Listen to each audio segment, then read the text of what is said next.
Hello friends, वेदना stories में आपका स्वागत है। मेरी आज की कहानी है गुरु। फोन लगातार बजता जा रहा था। नंबर शिशिर का ही था। उफ, खाना भी ढंग से नहीं खाने देता। हेलो। फोन उठाते ही मिश्री घुली आवाज़ कानों में पड़ी। ये हूँ क्या लगा रखा है? बात करो। मैं हूँ। मैंने एक लंबी हुंकार भरी। आलू के पराठे का बड़ा टुकड़ा अभी भी मेरे हलक में था। जल्दी जल्दी आधा अधूरा कौर चबाकर मैं झुंझलाई। उफ शिशिर, खाना भी ठीक से नहीं खाने देते। अच्छा बोलो, क्या तकलीफ हो गई तुम्हें? बस बैठे बैठे तुम्हारी याद आ गई। वैसे आज बहुत जम रही हो। यह फोन पर तस्वीर का आविष्कार शायद अभी तक नहीं हुआ है। मैंने हंसकर कहा। अच्छा बोलो, कितने लोग आ रहे हैं? You are so intelligent dear. तुम मेरे मन की बात कैसे जान जाती हो? 3 साल से इसी पर तो रिसर्च कर रही हूँ। अच्छा बताओ, क्या क्या बनाना है? वही बिरयानी कोरमा और लच्छेदार पराठे। कहो तो मैं ले आता हूँ। लेता हूँ। तुम परेशान मत हो, ऑफिस से निकलते हुए मैं ले आऊँगी। ऑफिस के सामने जो ढाबा है वो अच्छा बनाता है, पर बिरयानी वेज ही होगी। पता है बाबा, जब से तुम पेटा क्लब की मेंबर बनी हो तब से नॉनवेज ना खाती हूँ ना बनाती हूँ। शिशिर की बात पर मैं हंस दी। मुझे पता था आजकल शिशिर की खास मीटिंग चल रही है, जिसमें कुछ लोग बाहर से भी आए हैं। ऑफिस से निकलकर मैंने जहांगीर ढाबे से पराठे लिए, फिर टेम्पो कर लिया। बस करती तो देर हो जाती। घर पहुंचकर ताला खुला और हाथों का सामान लिए अंदर पहुंची। जल्दी जल्दी साड़ी उतार कर गाउन पहन लिया। फ्रिज खोला तो दही, उबले आलू, लहसुन, अदरक का पेस्ट तैयार रखा था। इतना मैं अक्सर तैयार रखती हूँ। घड़ी में समय देखा, 7 बज चुके थे। बाथरूम में जाकर मैंने हाथ मुंह धोए, फिर कपड़ों की अलमारी खोली। लाल ऑफ वाइट तांत की साड़ी पर खुद ब खुद मेरा हाथ चला गया। यह रंग मुझ पर खूब पकता है। वैसे भी हर औरत अपनी सुंदरता की चमक दूसरों की आंखों में देखना चाहती है। मैंने वही साड़ी पहन ली। बालों का जूड़ा बनाकर होंठों पर हल्की लिपस्टिक भी लगा ली। फिर कपड़े की अलमारी में रखा अपना मनपसंद परफ्यूम लगाया। सब कुछ तैयार था, तभी डोरबेल बजी। सामने शिशिर खड़ा था, साथ में 2 लोग और भी थे। सॉरी डियर, आने में कुछ देर हो गई। अंदर आने की इजाज़त तो है ना? अरे क्या बोल रही हो, साथ में कोई है तुम्हारे? मैंने शिशिर को घूरा। ज्योति, इनसे मिलो, हमारे बॉस मिस्टर आदित्य रॉय। ये मेरे कलीग मिस्टर सुब्रोतो। और सर, ये मेरी वाइफ ज्योति। मैं मानो आसमान से गिरी। ये मैं क्या देख रही हूँ?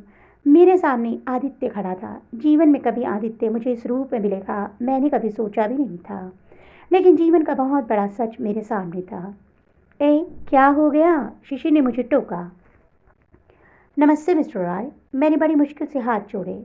उनका औपचारिक स्वागत करके मैं अंदर आ गई। रसोई में आकर अपनी बेकाबू सांसों पर काबू पाने की कोशिश की। कैसे सामना करूं मैं उस आदमी का जिसे जीवन में सिर्फ मुझसे ही प्यार किया और मैंने हमेशा उसकी चाहत को ठुकराया, जिसके जिक्र से भी मुझे एक लज्जिलापन का एहसास होता था। आज वही व्यक्ति मेरे पति का बॉस है। तभी शिशिर की आवाज़ आई। अरे भाई, कहाँ रह गई? हाथों में ट्रे पकड़े ही मैंने शिशिर को आवाज़ दी। मेरी शक्ल देखते ही शिशिर घबरा गए। क्या हुआ ज्योति, तुम्हारी तबीयत तो ठीक है ना? हाँ, बस यूं ही चक्कर सा आ गया था। तुम अभी बैठो, आराम करो। खाना खाने में अभी वक्त है। बाजार से कुछ लाना हो तो बता दो। नहीं, सब कुछ तैयार है। मैंने जबरदस्ती चेहरे पर मुस्कुराहट लाने का प्रयास किया। शिशिर मेरा गाल थपथपाकर चले गए और मैं वहीं पलंग पर थप्प से बैठ गई। मेरी नम आंखों में अतीत नाच उठा। कॉलेज में मुझसे 2 वर्ष सीनियर था आदित्य। काला रंग, बाहर को निकले दांत और दुबला पतला शरीर। ढीली ढाली पैंट शर्ट में वह हमारे ग्रुप में एक कार्टून दिखता। पढ़ने में जरूर होशियार था वह। एक बार रैगिंग के दौरान सीनियर से बचाया था उसने मुझे। मैंने होले से मुस्कुराकर उसका शुक्रिया अदा किया था। मैं इस बात से अनजान थी कि धीरे धीरे आदित्य मुझे चाहने लगा है। मैं कॉलेज में जहाँ से भी गुजरती उसकी आंखें मेरा पीछा करती रहती। कॉलेज के वार्षिक उत्सव में हम दोनों ही प्रथम आए। मुझसे हाथ मिलाकर वह मुझे विश करने आया था। मैंने बस हाय और सेम टू यू कहकर जल्दी से उससे पीछा छुड़ा लिया था। लड़कियां मुझे छेड़ती। ज्योति, तेरा मजनू लैला की तरह काला है और तू हीर की तरह गोरी। लेकिन अब 1 वर्ष बीतने पर भी आदित्य की वही प्रतिक्रिया रही। वह जिन नज़रों से मुझे देखता उनमें मासूमियत एवं बेचारगी भरी होती। एक दिन कॉलेज के खाली पीरियड में जब लाइब्रेरी में बैठी मैं कोई नोट्स तैयार कर रही थी, वह मेरे पास आया और बड़ी मासूमियत से कहने लगा, ज्योति, मुझसे शादी करोगी? मैं तो जैसे आसमान से आ गिरी। मैंने उसे ऊपर से नीचे तक घूरा, फिर जोर से हंस पड़ी। Don't be silly mister Aditya, आपको पता है आप क्या कह रहे हैं?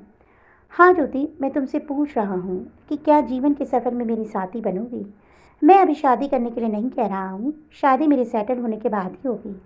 बस अब मुझे क्रोध आ गया। सुनो मिस्टर आदित्य, यह मेरा बीएससी का तीसरा वर्ष है। मुझे अपना कैरियर बनाना है, तो शादी का तो प्रश्न ही नहीं उठता। रही आपसे शादी करने की बात, तो शायद कोई अंधी ही होगी जो आपसे शादी करेगी। क्रोध से भरी मैं वहां से उठकर चली गई।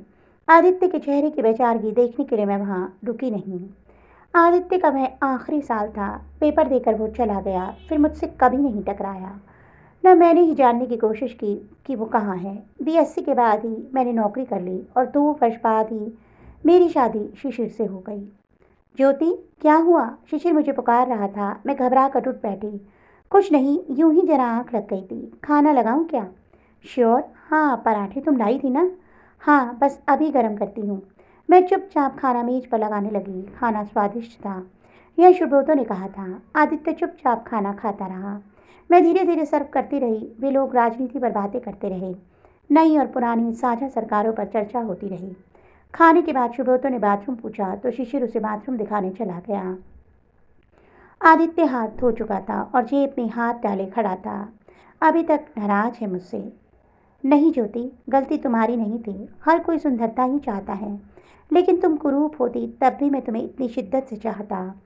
आदित्य, तुम्हारा परिवार, मेरा मतलब तुम्हारे बीवी बच्चे कहाँ हैं? आदित्य हंसा। तुम्ही ने तो कहा था ना ज्योति कि मुझसे कोई अंधी लड़की की शादी करेगी। अब अगर मैं अंधी लड़की लाऊं तो उसकी देखभाल कौन करेगा? इससे अच्छा कुंवारा ही मर जाऊं। तभी वहां शिशिर आ गए। अरे ज्योति, तुम्हें नहीं पता, हमारे आदित्य जी अभी तक कुंवारे हैं। कोई लड़की बताओ ना इनके लिए। मैं जबरदस्ती होठों पर मुस्कुराहट ले आई।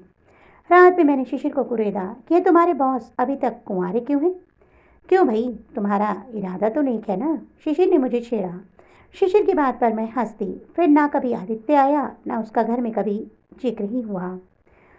समय इसी तरह बीतता रहा। साल के अंदर ही शिशिर का तबादला मुंबई हो गया और हम दिल्ली से मुंबई आ गए। वहाँ व्यवस्थित होने में कुछ समय लग गया। 4 साल के अंदर ही निकिता और तरु पैदा हो गए। मैं भी वहीं एक कंपनी में लग गई, क्योंकि बच्चों के जन्म के समय मैंने नौकरी छोड़ दी थी। अम्मा पापा पटना में थे। इतनी दूर से यहाँ आने में उन्हें दिक्कत हो रही थी। घर भी ज़्यादा दिनों तक छोड़ नहीं सकते थे। मेरी माँ भाई भाभी के पास बेंगलोर में थी। एक लंबे समय तक कैसे कोई आकर मेरा परिवार संभालता, ऐसा संभव ही नहीं था। 8 वर्ष बीत गए। उस साल बेस्ट सेलिंग के लिए शिशिर को कंपनी की तरफ से अवार्ड दिया जाना था। यह अवार्ड मलेशिया में मिलना था। टिकट हम दोनों का ही दिया गया था। मैं बेहद खुश थी। पूरे 10 दिन का ट्रिप था। हमारी फ्लाइट मुंबई से थी। कंपनी की गाड़ी हमें लेने आई। बच्चों को हमने बेंगलोर माँ के पास भेज दिया था। फ्लाइट थोड़ी लेट थी। समय बिताने के लिए हम यूं ही टहलने लगे। हमारे कुछ शुभचिंतक जो हमें छोड़ने आए थे, उन्हें वह हमने वापस भेज दिया। तभी एक स्वर पर चौंक कर हमने मुड़कर देखा। आदित्य खड़ा था। शिशिर जी, आप यहाँ? शिशिर ने भी चौंक कर देखा। आदित्य बहुत पहले कंपनी छोड़कर जा चुका था। ऐसा शिशिर ने ही मुझे बताया था। शिशिर ने भी गर्मजोशी के साथ आदित्य का स्वागत किया। हाँ, हमारी अभी यहीं से फ्लाइट है। कंपनी ने मुझे अवार्ड के लिए चुना है। बधाई हो, सुना था मैंने। सॉरी, तुरंत आपको विश नहीं कर सका। पैसा और रुतबा हर इंसान को नई चमक दे देता है। आदित्य का आज का व्यक्तित्व सालों पीछे छोड़े आदित्य से कोई मेल नहीं खा रहा था। कहाँ वह आंखों पर मोटा चश्मा लगाए ढीली ढाली पैंट पहनने वाला लड़का, और कहाँ आज ग्रे कलर के सूट में उसका निखरा व्यक्तित्व। उसकी आंखों से एक आत्मविश्वास झलक रहा था। इसी बीच मेरी नज़र आदित्य के बगल में खड़ी एक अंग्रेज महिला पर पड़ी। तीखे नए नक्श और सलीके से पहने वस्त्र। वह मुस्कुराते हुए हमारी बातें सुन रही थी। कौन हो सकती है ये लड़की? उसे देखने से तो लग रहा था कि वह आदित्य के साथ है। Meet my wife Helena. मैं चौंक पड़ी। तो क्या आदित्य की शादी हो गई? वह भी इतनी खूबसूरत लड़की के साथ? 8 वर्षों में अपने फैले शरीर से हेलेना की तुलना की। वह आत्मविश्वास से भरी हुई नजर आई। शिशिर ने उससे हाथ मिलाया, पर जाने क्यों मैं ऐसा ना कर सकी। मैं खुद को असहज महसूस कर रही थी। मैं बड़ी मुश्किल से सिर्फ नमस्ते कर पाई। आपने शादी कब की? शिशिर ने पूछा। 4 वर्ष पूर्व। मैंने तो सोच लिया था कि शायद मुझसे कोई लड़की शादी नहीं करेगी। ऐसा किसी ने मुझसे कहा भी था कि कोई अंधी ही मुझसे शादी करेगी। मैं सांस रोके शांत खड़ी थी। लेकिन हेलेना के प्यार ने मुझे परास्त कर दिया। जाने